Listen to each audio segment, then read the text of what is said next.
Hi, sis! Sipag naman. Ang ginagawa mo? Ito, naglilinis. Sis, anong mga marirecommend mo sa mga katrabaho ko na mga modular helmet? Kasi naghahanap sila eh. Modular helmet. Yes. Available dito sa Galaera Moto Gears, yung ating mga Geely helmet, which is yung Orion. Si Orion helmet natin is meron tong free visor helmet and naka-iridium na rin yan. Then, now open din yan. Yun, babao muna to. Then, open mo din siya. Ayan.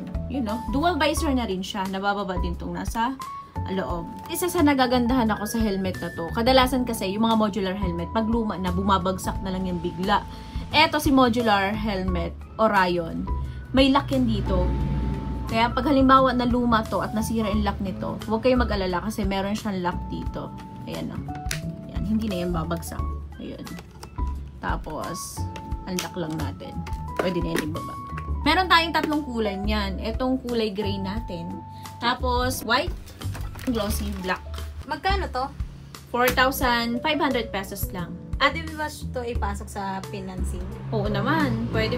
Magdala lang sila ng one valid ID tapos minimum down payment. Kaya pala pag na-approve sila, makukuha na nila yung motorcycle gears nila.